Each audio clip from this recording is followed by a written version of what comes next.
welcome to another episode of Mindset, Money, Success. I'm your host, Loraine Marshall. And in today's episode, I want to cover the topic of how to stay motivated when progress feels slow. We all have big dreams and goals, but sometimes progress feels painfully slow. Life throws curveballs, setbacks, challenges, and even moments where it feels like everything is working against us. So today I want to talk about how to stay motivated when progress feels slow. And I'll be sharing some of my journey through one of the most challenging periods of my life. From facing eviction from what was supposed to be my retirement home to battling false criminal allegations in a foreign country, I've had my fair share of setbacks. But through it all, I've learned how to keep moving forward, even when it felt like the world was against me. I never, ever thought for 1 minute that a former partner could be so revengeful and cruel by taking legal action against me after he had promised a safe, secure financial future, after he terminated our relationship in such a brutal and emotionally immature way. Yet, here I am, 4 years later, with nothing resolved, and with criminal allegations behind me. I want to focus on the present and my future goals. I want to cover some of the key lessons on staying motivated and a few practical tips for listeners. Here are some of the challenges I faced. The betrayal and disrespect by a former partner and the threat of being thrown out onto the streets. It all started back in 2020 when what I now call a 4-sentence discard speech. It went something like this. I've got something to tell you. I'm in love with another woman. We can remain friends if you want to remain friends. We just can't have sex anymore. That was the beginning of the end of the relationship and the beginning of what I now call post-separation abuse. 2 days after that, he was writing out a financial proposal in order to give me some figures to think about. He wrote the letter even though he was in the same house as me. And the letter was started, Dear Loraine. He was offering 50% of the value of the house, that time 115,000 euros. He was offering a safe, secure future, whereby I could own a home outright and have a small income from a property I owned back in the UK. That property was meant to be 50% of my retirement income. At the time of 2020, I was 59, and I thought that I would have a safe and secure future. But unfortunately, within days of this offer, I was being threatened after he became angry. The house had been put on the market. I engaged the agent who I thought was a friend. And within days, that agent was ringing him to give feedback of what she said was negative feedback and comments to her client. So my partner, ex-partner, became angry And he came into the bedroom where I was staying out of the way, and I was threatened when he said, "Don't fuck about with me. I'm in control. You do as I say, or I can throw you out onto the streets." That was the first time I'd been threatened and intimidated. Now, obviously, there was another meeting a couple of weeks later, and even in a meeting to discuss this proposal, where I had put forward an alternative proposal, he was again angry.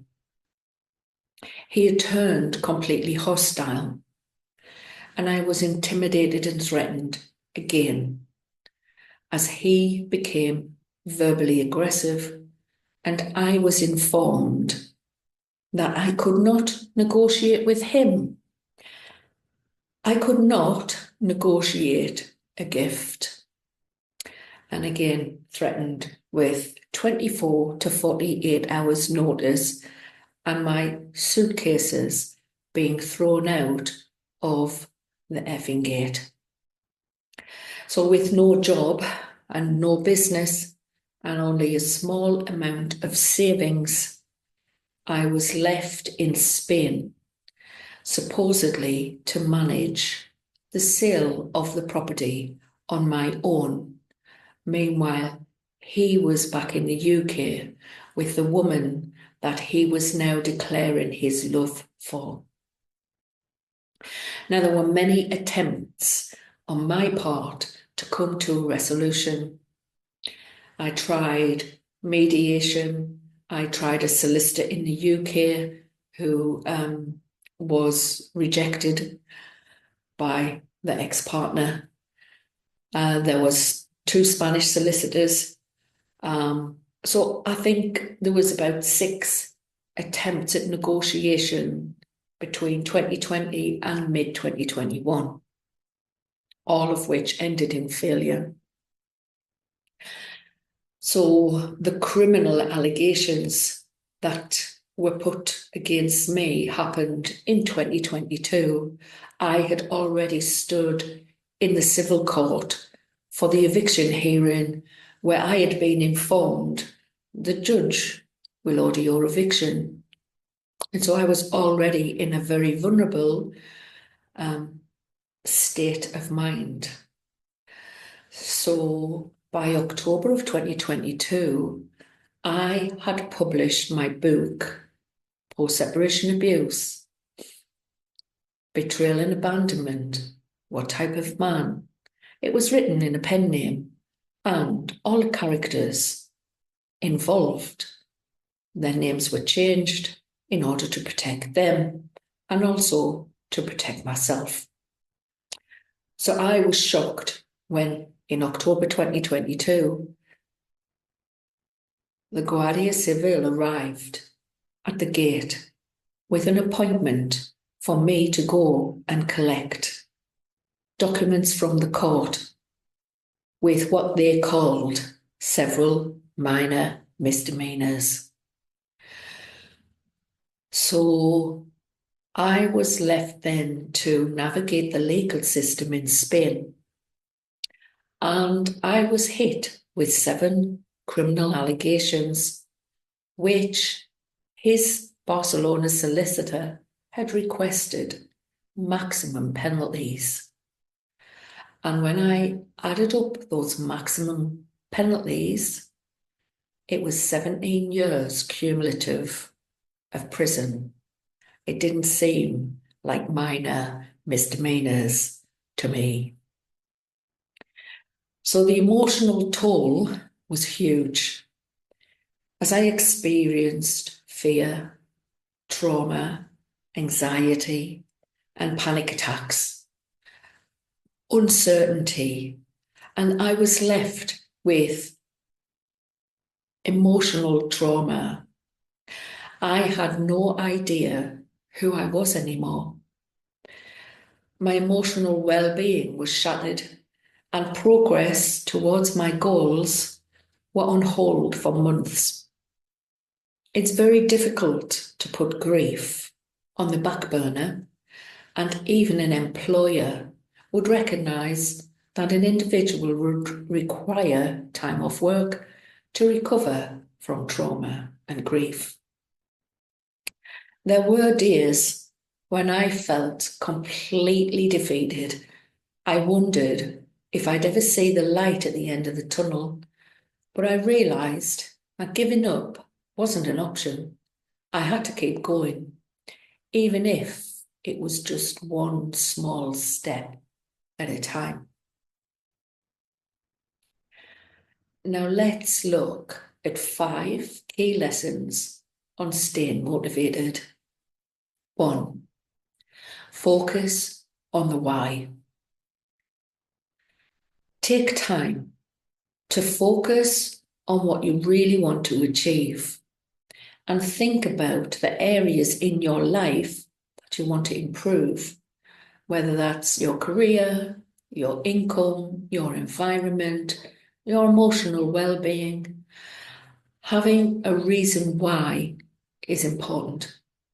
Use the power of your thought and your mind to meditate on one area of your life and write down a goal that has a time frame or an amount or a specific amount, and think about why this is important to you.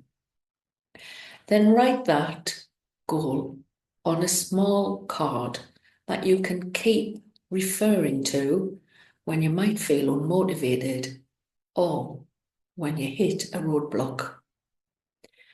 When things got tough, I had to remind myself why I'd started this journey that I referred to as a mission of discovery when I started out. I needed to figure out who I was and what I wanted to do. It wasn't easy.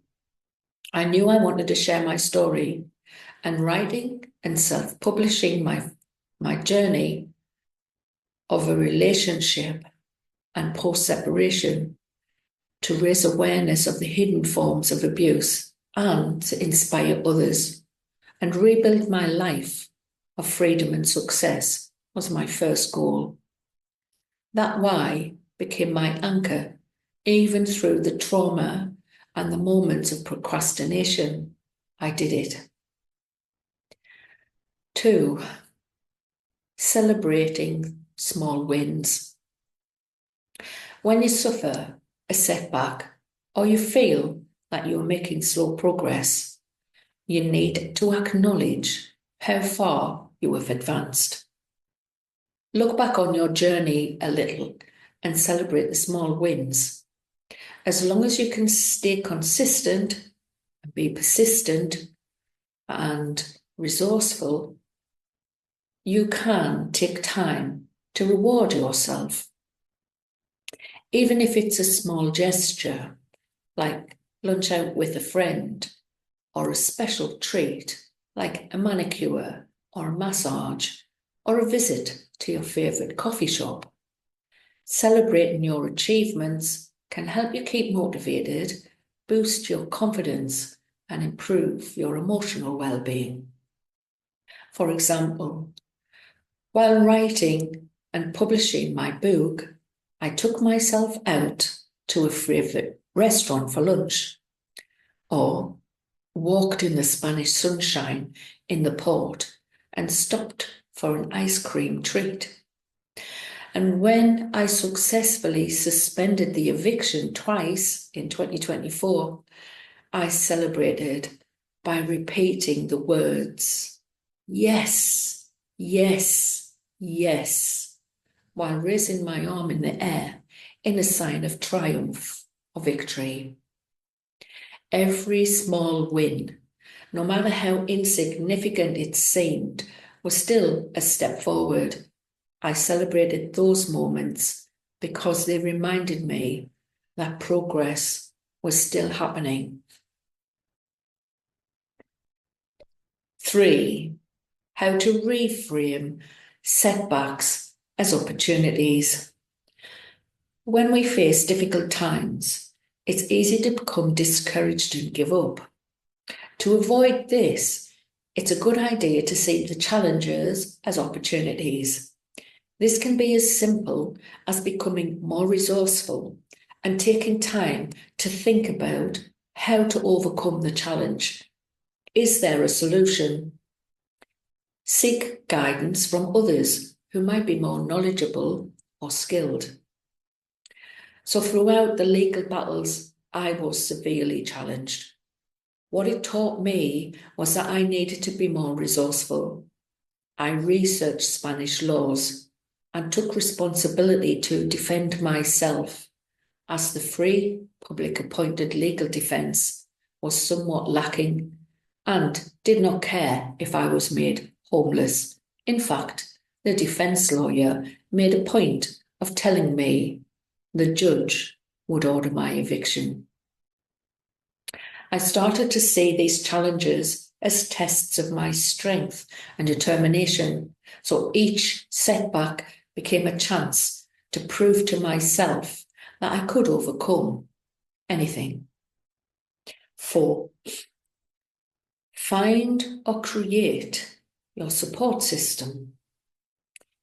It's important to surround yourself with supportive people. Often, in challenging situations, you may find yourself isolated, like in cases of divorce, separation, or death of a spouse. While you are overcome by grief, trauma, uncertainty, there will be people that do not understand your situation. You do not need these types of people in your life.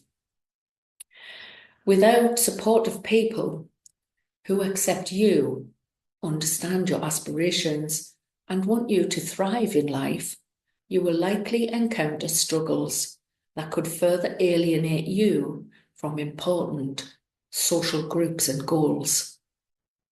So seek out those who know what you are going through, and those people can help you and support you.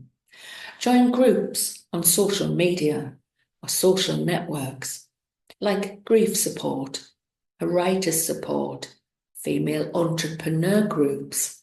Whatever it is that you need support with, there's likely a group that you can join, and many of these are free. What helped me stay motivated? By speaking out and sharing my journey on social media, I found my first support group, Grief Hub. Just by connecting to this group, I was given an opportunity to write a chapter in a collaborative book. This became an opportunity to learn about recovering from grief, as well as connecting to others who were also writing a chapter in this publication.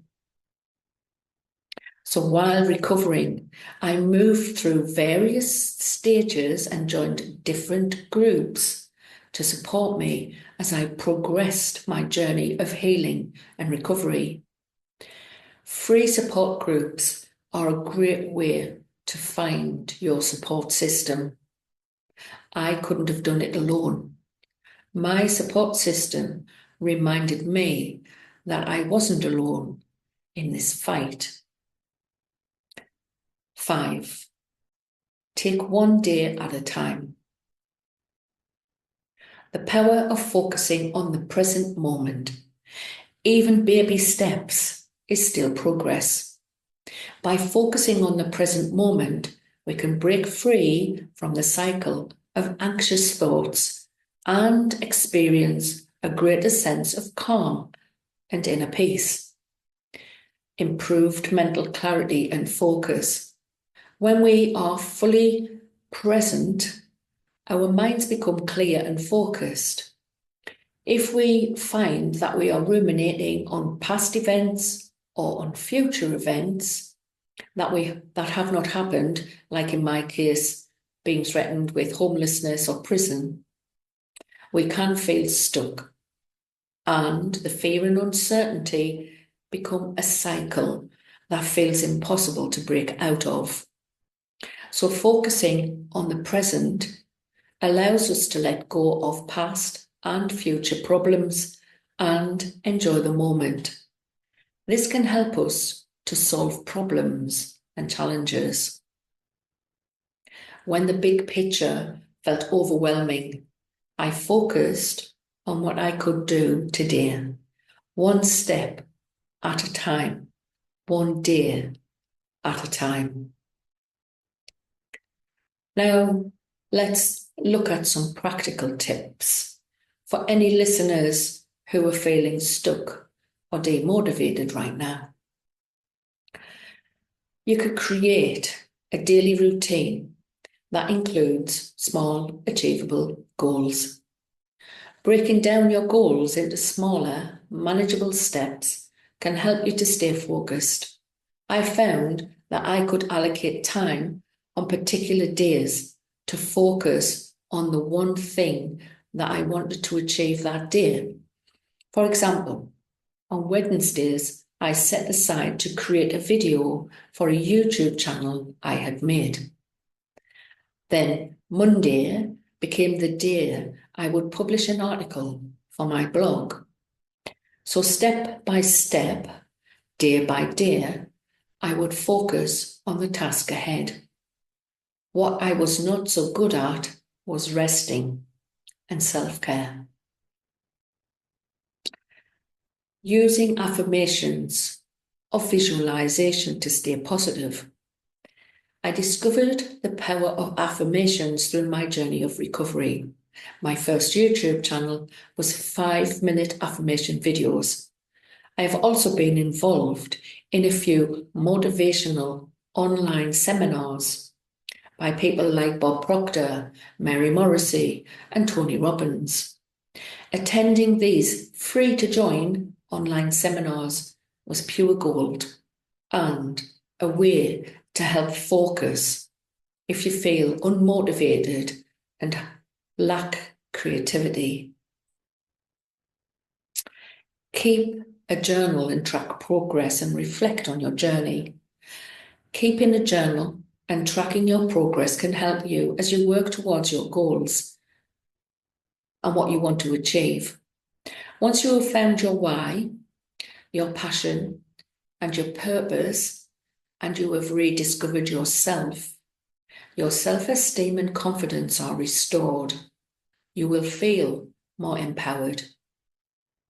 Seeking inspiration. Whatever your goal and your why, checking in occasionally with other sources of inspiration is a good idea.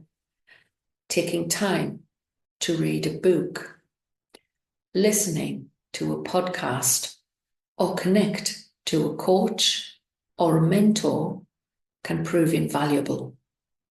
And if you're feeling stuck right now, I want you to know that you're not alone. You could share your story with me. I'd love to hear how you're pushing through. Before I wrap up this episode, here are the key takeaways. I want to leave you with a motivational quote and my personal reflection. Staying motivated when progress feels slow isn't easy, but it's possible. Remember your why. Celebrate small wins. Reframe setbacks. Lean on your support system and take it one day at a time. And remember, you've got this. The quote: "It does not matter how slowly you go, as long as you do not stop." Now, my personal reflection. Even when the going gets tough and I felt like my life journey was going in the wrong direction, the threat of homelessness or prison hanging over my head, I knew I had to keep going. I had to keep sharing my story. It was never about revenge or a woman scorned or being spiteful. It was more about survival and raising awareness, because I know that I was experiencing a toxic form of post-separation abuse from the moment the relationship was terminated, and I'm not alone in this experience. Many women and also men go through this situation too. Before I close out, if you found value in today's episode and would like to support the podcast, you could buy me a coffee at buymeacoffee.com/success with Loraine.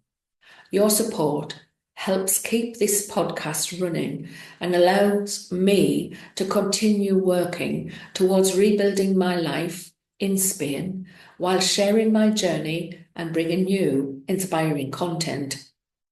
This week and through the next month, I'm aiming to cover the cost of upgrading a worn-out Apple Mac laptop.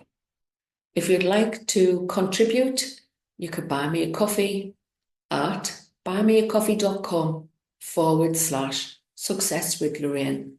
Every little bit helps. I also have 2 t-shirt collections available on Amazon merch. One is the self-care collection and the other is narcissist aware. I created these t-shirts to spread the message of hidden forms of abuse and the importance of self-care. You can grab yours at successwithlorraine.com/merch. I'll leave the links in the show notes and below the video. And finally, if you enjoyed this week's episode, please like, comment, and share with someone who might need a boost of motivation. So in the next episode, I'm going to share how and why I created the slogan t-shirts on Amazon merch. So tune in for the next episode of Mindset, Money, Success. Bye for now.